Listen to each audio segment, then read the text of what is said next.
ओवीज kitchen या recipe चॅनलमध्ये तुमचे स्वागत आहे. तर आज आपण चक्क आप्पे पात्रामध्ये वरण घालणार आहोत. आता हे वरण घातल्यानंतर आपण अतिशय वेगळी अशी रेसिपी करणार आहोत. यापूर्वी तुम्ही कधीच विचारसुद्धा केला नसेल या रेसिपीचा. इतकी जास्त वेगळी रेसिपी आहे. आता ही रेसिपी करायला ना तुम्हाला शिल्लक राहिलेलं वरणचीसुद्धा गरज पडणार नाही. तुम्ही मुद्दामून जास्तीचं वरण घालाल किंवा मग या रेसिपीसाठी मुद्दामून वरण कराल, कारण की इतकी जास्त अप्रतिम ही रेसिपी तयार होणार आहे. मुलांच्या डब्यासाठी म्हणा, जेवणामध्ये म्हणा किंवा मग नाश्त्यामध्ये कधीही हा पदार्थ तुम्ही बनवू शकता. अगदी खायला अप्रतिम लागतो. तर चला थोडाही वेळ न घालवता लगेच रेसिपीला सुरुवात करूया.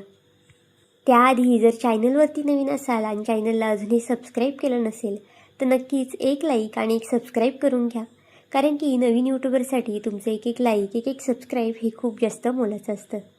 तर बघा रेसिपीला आता इथे आपण सुरुवात करतोय. आता सुरुवातीला तरी आपल्याला एक मीडियम आकाराचा कांदा बारीक असा कट करून घ्यायचा आहे. आता हा पदार्थ ना मी 2 व्यक्तींनुसार करत आहे, त्यानुसार एक कांदा पुरेसा आहे. पण जर तुम्हाला कांदा वगैरे आवडत नसेल तर तुम्ही स्किपसुद्धा करू शकता इथे. आता बघा कांदा छान असा बारीक कट करून घ्यायचा आहे. अगदी व्हिडिओत दाखवते ना त्या पद्धतीने इथे कांदा आपल्याला कट करायचा आहे. आता इथे मी शिल्लक राहिलेल्या वरणापासून हा पदार्थ करते. पण जर तुम्ही घरामध्ये ताजं वरण केलं असेल ना तर त्याचंसुद्धा हा पदार्थ बनवू शकता. किंवा मग जर तुम्हाला वरण करायचं असेल तर नक्कीच या रेसिपीसाठी जास्तीचं वरण करा, कारण की हा पदार्थ इतका जास्त अप्रतिम होतो ना तर आठवड्यातून 2 ते 3 वेळा तुम्ही नक्कीच कराल. आता बघा इथे कांदा छान असा आपला बारीक कट करून झालेला आहे. जितका बारीक कट करता येईल ना तितका बारीक इथे कांदा कट करून घ्यायचा आहे. आता इथे मी कोथिंबीरसुद्धा घेतलेली आहे. कोथिंबीरसुद्धा आपल्याला स्वच्छ अशी धुवून बारीक कट करून घ्यायची आहे. तर बघा कोथिंबीरसुद्धा छान बारीक कट करून घेतलेली आहे. अगदी मोजक्या साहित्यामध्ये आपला हा पदार्थ तयार होणार आहे. जास्तीचं कोणतंही सामान इथे लागणार नाही. तुमच्या घरात जे काही साहित्य अवेलेबल असेल ना त्या साहित्यामध्ये आपली ही झटपट रेसिपी तयार होणार आहे. आता कांदा आणि कोथिंबीर एका बाउलमध्ये टाकून घेतलेली आहे. तुम्ही बाउलमध्ये टाका किंवा मग एखाद्या दुसऱ्या भांड्यामध्ये टाकलं तरीसुद्धा चालेल. आता जे शिल्लक राहिलेलं वरण होतं ना ते यामध्ये मी घालणार आहे. आता जर तुमच्याकडे ताजं वरण असेल ते घातलं तरी चालेल, आणि या पदार्थासाठी ना फोडणीचं वरण नसलं तुमच्याकडे तरीसुद्धा चालणार आहे.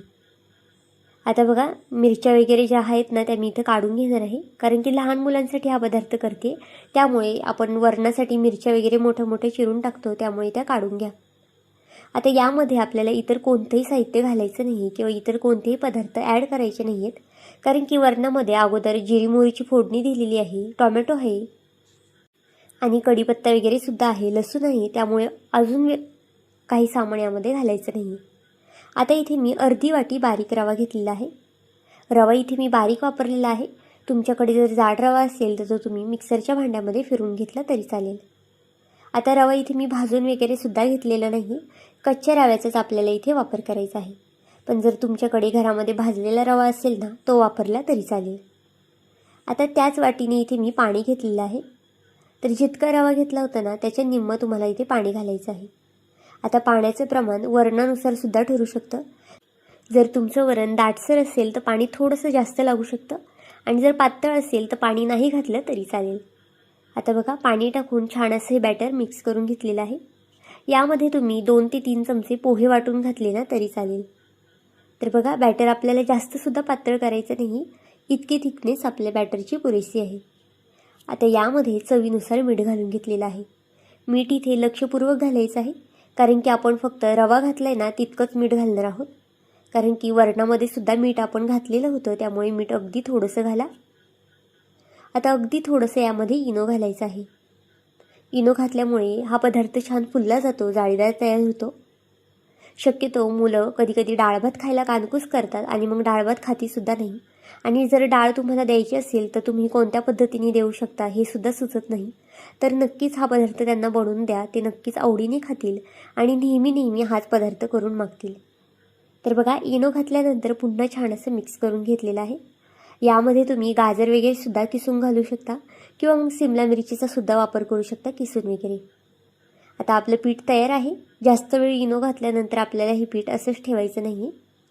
तोपर्यंत एका साईडला गॅसवरती आप्पे पात्र तापत ठेवलेलं आहे. आता जर तुमच्याकडे आप्पे पात्र नसेल तर काय करायचं नाही हे सुद्धा पुढे सांगते, त्यामुळे नक्कीच व्हिडिओ शेवटपर्यंत पहा. आता बघा, आप्पे पात्रामध्ये अगदी थोडं थोडं आपल्याला तेल घालून घ्यायचं आहे. अगदी कमीत कमी तेलामध्ये हा पदार्थ तयार होतो. तुम्ही तेलाच्या ऐवजी बटरचा वापर करू शकता किंवा मग आपलं जे गाईचं गावरान तूप असतं ना ते घातलं तर उत्तमच, म्हणजे हा पदार्थ अजून जास्त पौष्टिकसुद्धा होईल. आता बघा, एक एक चमचा आपल्याला हे बॅटर यामध्ये सोडून घ्यायचं आहे.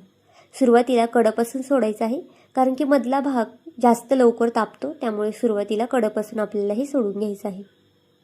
आता जर तुम्हाला अगदी मोठे मोठे आप्पे करायचे असतील ना तर तुम्ही एका संगती 2-2 चमचे घातले तरी चालेल, पण इथे मी लहान लहान साईजचे आप्पे करते, त्यामुळे एक एक चमचा पुरेसा आहे. आता जर तुमच्याकडे आप्पे पात्र नसेल तर तुम्ही आपला जो तवा असतो, पॅन असतो, त्यावरती छोटे छोटे जे ढोसे असतात ना तसे काढले नाही तरीसुद्धा चालणार आहे. ते सुद्धा अगदी छान जाळीदार तयार होतात, मऊसूत तयार होतात.